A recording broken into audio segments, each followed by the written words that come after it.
We thought we had seen it all, from mass murders, psychopaths, hooligans, and serial killers to even presidents. Cops have been on a roll arresting people of all types, but have seen cases where they arrest FBI agents. Were they rightly arrested? And do wrongful arrests of law enforcement officials call for the arrest with heavier punishments? Join us as we check a look at bizarre cases where dumb decisions from cops take them to rather odd position. So why don't we just kick things off with a crossover story of an FBI agent who has been wrongfully jailed? In our first case, the Kansas City, Kansas Police Department detained a former FBI agent for no apparent reason. It was a bizarre and ridiculous incident. As it turned out, Roger Golubski, a former detective, had been falsely accused of assaulting two black women between 1998 and 2002. There have been 2 accusations, to be exact. The real question is, however, how did the Kansas City police force allow him to get away with it for so long?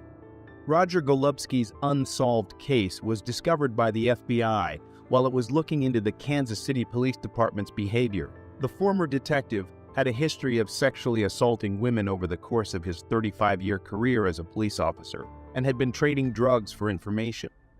Lamonte McIntyre, a young black man, was accused of committing a double homicide by Golubski during his time as a police officer. McIntyre was ultimately freed after serving 24 years in prison without proper cause as a result. Golubski was taken into custody by the FBI on suspicion of 6 counts of sexually assaulting 2 black women. He has since entered a not guilty plea. Despite the jury rejecting his lawyer's request for release on medical grounds, he was kept in custody for routine medical examination. Black woman Rhonda Tribute, whose corpse was discovered in 1998, was one of Golubski's informants. Her case remains unsolved despite the fact that the investigation was started but never finished.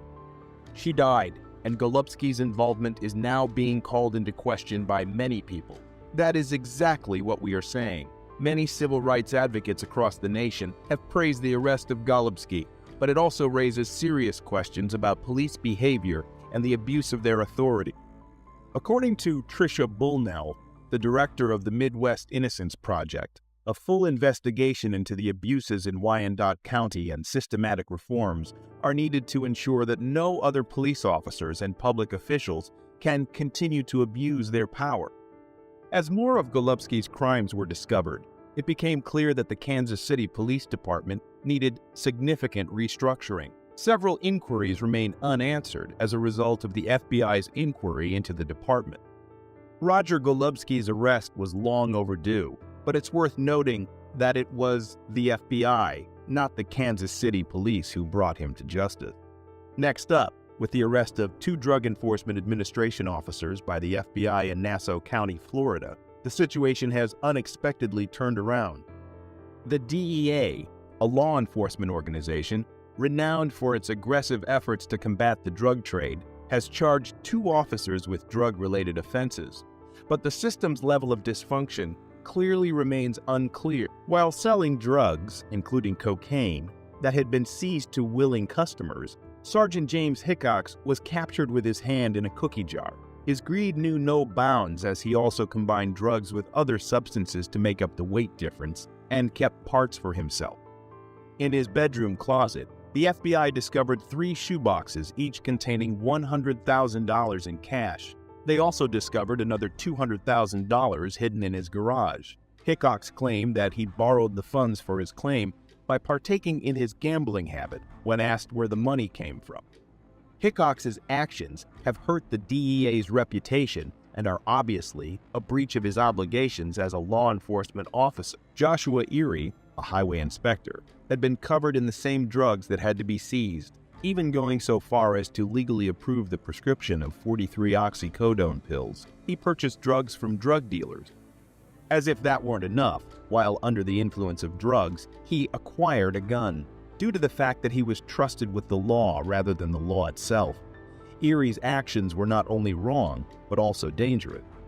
The surprise arrest of these officers leaves the public wondering just how pervasive corruption is within law enforcement organizations Sheriff Bill Leeper expressed his dissatisfaction by saying, "I think we need to make sure law enforcement personnel who violate the law are held accountable. When I learned of the accusations, I was shocked, let down, repulsed, and beyond angry. These incidents where the police ran into the FBI were some of the most shocking ones. We now look at our last and final case. A significant mishap that made headlines involved the case of mistaken identity between a Florida deputy and an FBI agent. When he received a call from a man claiming to be an FBI agent and asking to meet him in a nearby parking lot, Officer Gordon found himself in a precarious situation. This is a classic illustration of what can go wrong if a person doesn't confirm the identity of the person they're meeting, especially when speaking to a police officer. I do, but I don't understand what the problem is with your meeting me at the office. I'll talk to the U.S. Attorney's Office about it. Cut off the recording device now." "Okay, well, I will when I leave the area, sir." "Well, I will when I leave the area, sir." Asked the officer to turn off his recording device. Suspicions should have been aroused. However, Officer Gordon continued to record the conversation, a classic move.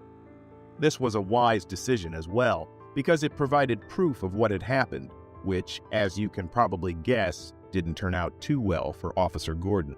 Despite Agent Hatton's efforts to persuade Gordon that he was an FBI agent, the officer was skeptical and demanded to know how the agent obtained his phone number. Given the predicament the officer was in, it is not shocking that he requested assistance and handcuffed Agent Hatton. However, things started to spiral out of control. It got worse when Hatton shut the car door, especially considering how hot it was in Florida. It's fortunate that Agent Hatton's condition didn't worsen because Gordon made a bad choice in doing this. Concerns were raised by Officer Gordon regarding Agent Hatton's investigation into the actions of law enforcement agencies in North Florida. Agent Hatton's claims that he was an FBI agent may not have been taken seriously by the officer because he was aware of the widespread corruption within the police department and worried about being connected to it. Let's say his ego overcame him. The hour-long incident took place on December 20 in a parking lot off U.S. Highway 98 in the coastal fishing community, 45 miles southwest of Tallahassee. Due to the heat, Agent Hatton, who was shielded from the elements by a bulletproof vest and had limited access to air conditioning, started to experience health problems like nausea and suffocation. He, however, avoided a fatal situation by being taken to a nearby hospital, where he received treatment for dehydration and heat exhaustion before being released.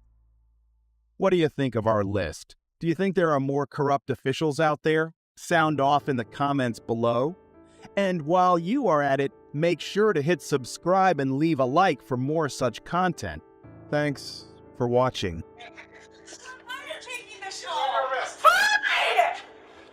Put your hands behind your back. Stop! Put, Stop! Stop! Put your hands behind your I back. didn't do anything wrong! I was in a pizza home! Okay, well, The video shows body cam footage from a confrontation with police in Brookings, Oregon. Jennifer Gaymon, a disabled lady, was detained by police for riding her mobility scooter on the sidewalk without a helmet. Jennifer, however, was well within her rights to use the sidewalk for her scooter because she is a disabled citizen. The cops, alas, had a different take on the situation. Okay, well, I'm trying to get my camera on real quick. Okay, so let you know, conversation being recorded. Are you able to turn that music down a little bit just so we can talk better? Okay. I just want to go home. It's freezing. It is Yeah, cold. why are you stopping me then? I've Okay, been watching this thing for over 2 years I'm now. gonna explain it to you in a second. We're stopping you because you're on the sidewalk with it. Yeah, you rode because through it a is crosswalk. it's a legal thing on the sidewalk. Look it up. It's a mobile scooter. It's a fucking mobile scooter. Okay. it's an electronic scooter. Yeah, it's a mobile scooter. Okay, do you understand what that means? It's my mobile scooter. It's how I get around. I don't have a car. Quickly, Jennifer called the police and explained that she was a pedestrian because of her scooter. The uninformed officers, however, continued to approach even after she explained the situation. Officers kept calling it an electronic scooter, most likely so they could write her a ticket. Yeah, it's like Iris. He goes on. Yelling? Yeah, because I'm getting pissed off. Why are you getting... Because I want to go home. You guys are pulling me over for no reason. We're on It's a like lawful traffic Iris. It's like Iris. You know Ira, the blue guy, the guy who's right there? It's exactly like his, except it's got 2 seats. stop. That's all it is. It's electronic Why? shooter. Exactly. Do you deny that it's electronic shooter? It's not electronic shooter, and I can ride it on a Is sidewalk. it gas powered? No, it's not gas. Okay. I So gotta it's go. electronic. I'm cold. You guys are cold. You're not free to leave. Yeah, I am. No, you're No, you're not. not. Yeah, I am, because you legally cannot stop me. You're lawfully detained right now. You are For what? literally on a lawful For traffic what? stop. You see those red and blue lights? For what, though? Are you going to Give let me- him explain it? Yeah, because you don't have a reason to. You guys are legally, you're taking my Disability Act and you're throwing it in the garbage. I have This no is idea my what you're talking disability scooter. This is how I get around. And you know that. You've seen me many times around this town riding it. about. Okay, are you going to let him explain to you why you're actually on a lawful traffic stop? Okay, so we stopped you because it was actually looked up before, okay? You can't ride this in a crosswalk and on the sidewalk. Are you kidding me? So the mobile scooters that ride around here, all these old people can't ride them on the sidewalk? Nope, not according to the Oregon Department of Transportation. I'll look it up for you, just so you can know that I'm not messing with you. He's not messing Okay, so I'll let everybody know that you guys have bad laws in this town and that people It's that have Oregon. disabilities. It's an Oregon No, you know Department what? of That's disabilities. Okay? These people ride these scooters for disability. You want them riding on the streets so they get hit by a car? You're kidding me. I don't make the rules. Yeah, well. Grab some information. Jennifer was lawfully arrested, and police asked her to see her identification before releasing her. Jennifer was at first hesitant to give her ID, but in the end she did so to speed things up. Several tickets, mostly for driving offenses, were written for Jennifer by the police over the course of around 15 minutes.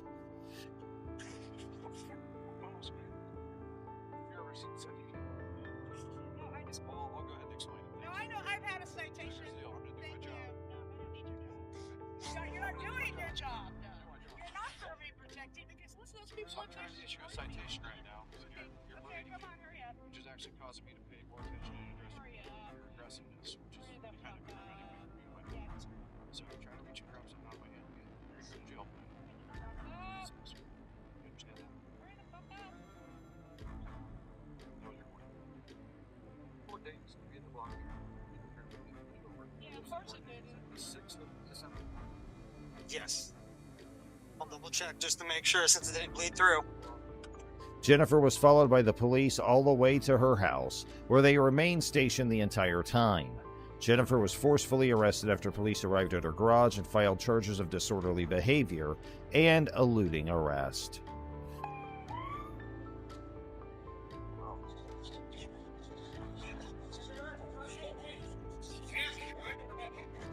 Why are you taking this dog? Fine! Put your hands behind your back. Stop! Stop! Stop! Put your hands behind I your back. didn't do anything wrong! I'm gonna take this home! Okay, well, we disagree on that. You're under arrest. You're happy or not that I'm getting arrested, aren't you? He wasn't even there.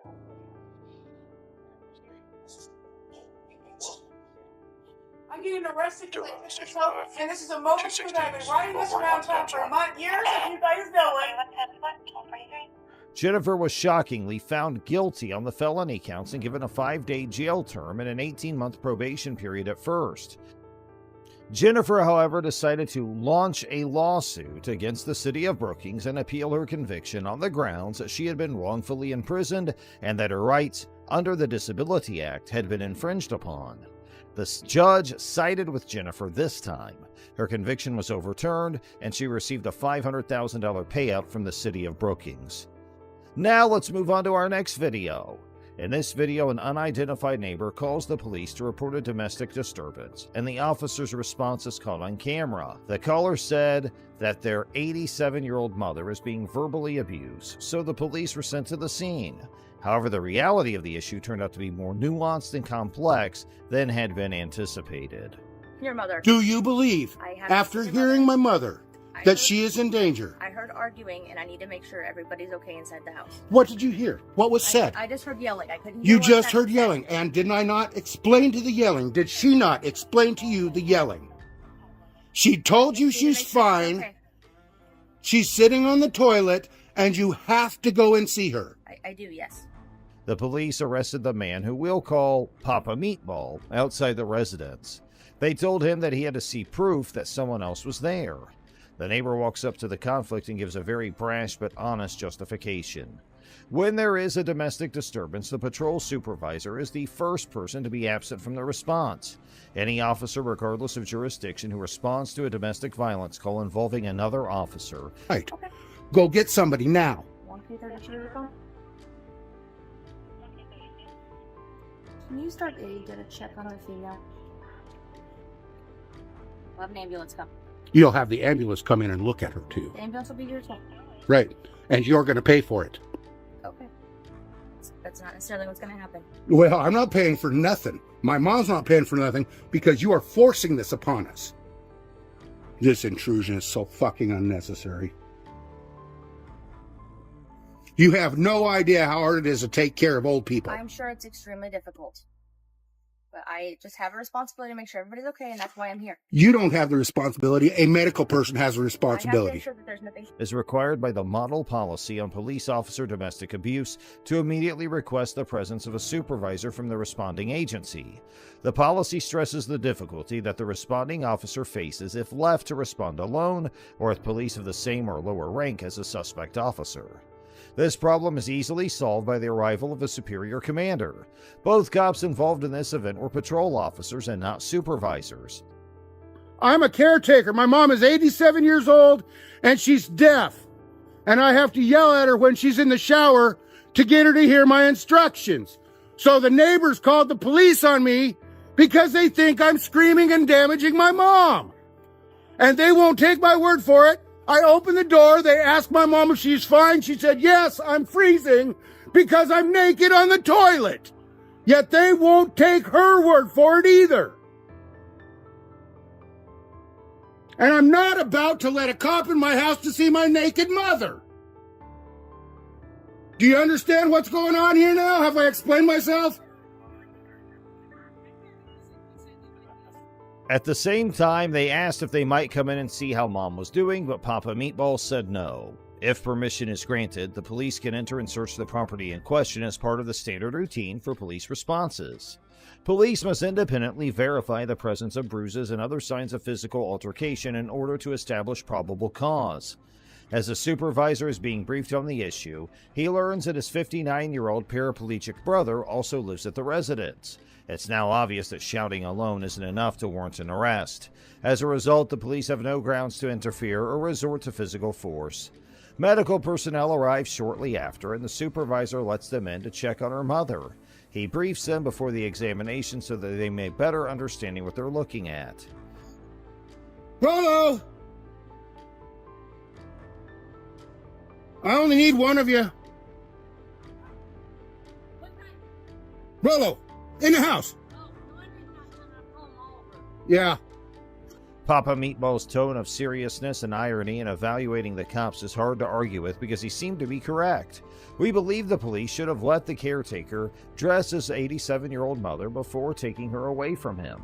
There have been no developments or court proceedings reported since this video was made. However, the police could be held liable for obstructing the caretaker's ability to do his job if medical personnel uncover any symptoms of cold or flu caused by the mother's exposure to the cold while confined in the toilet. Now let's move to our final clip. Okay. Give me some space, dude. Go ahead and turn. Give me some space, Put your hands dude. behind your back. No, give me some. Ow! Oh my.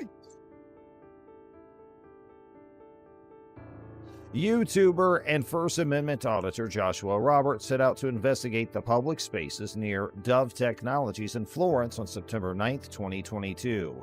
Two workers contacted him after discovering his recording of their workplace and voicing their displeasure. An employee took an aggressive tack, reaching for his camera and trying to take it from him. Roberts explained to them that he was acting within the law and threatened to use a taser on them if they persisted in their assault. After hearing his warning, the two workers retreated. Then one of them called for a co-worker whom she apparently refers to as her spouse, although we have no more details about this person at this time. The Florence County Sheriff's Office responded to the scene, thus he may have been connected to them. Who are you? You don't have my signed authorization to have my face on that camera. Turn it off. Can I have your signed authorization? This guy's coming up aggressive, everyone. Can I help you? No, can you help us? Yo, get away from me, buddy. No, no, dude. Who are you? Get away from me, dude. Why are you here? Back the... Why are you here? I suggest you leave me alone. You're on private property. I suggest you do something about that then and get back inside. Ooh. Really? Yeah, really. You like going around people like this? You know think what? that's fun? Don't touch my buddy. One of the workers complained to management that Roberts was trespassing on company property. Roberts refuted the claim by saying he was actually on an easement. An easement is a restricted, non-possessory right of use over another person's land under South Carolina law. Neither the grantor nor the grantee may alter the location, size, or scope of the gift without the other party's consent after it's been made. A South Carolina power pole crosses the property, establishing an easement as seen in the video. Since the electric pole is considered public property, Roberts is within his rights to be near it. Since a utility easement does not instantly change into public property, the workers were also within their rights to claim the land as their own private property. The workers then called the police, who responded quickly to the building. When asked what happened, Roberts said he was assaulted and gave his version of the events.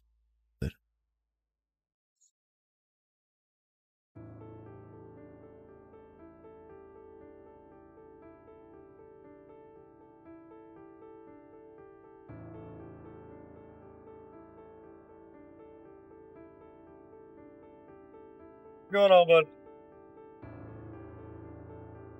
Come in, man.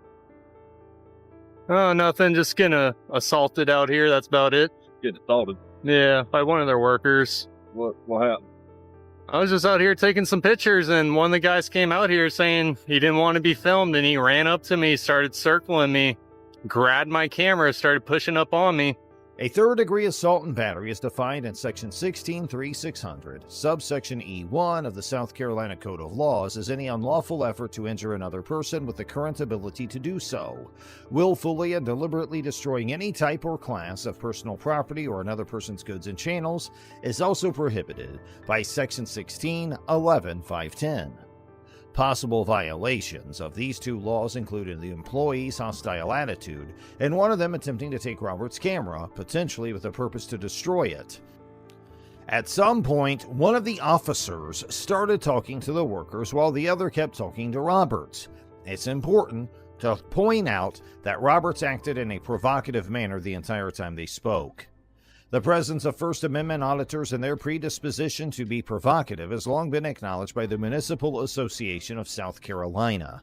Therefore, authorities and officers inside the state have been given instructions on how to deal with contacts with them.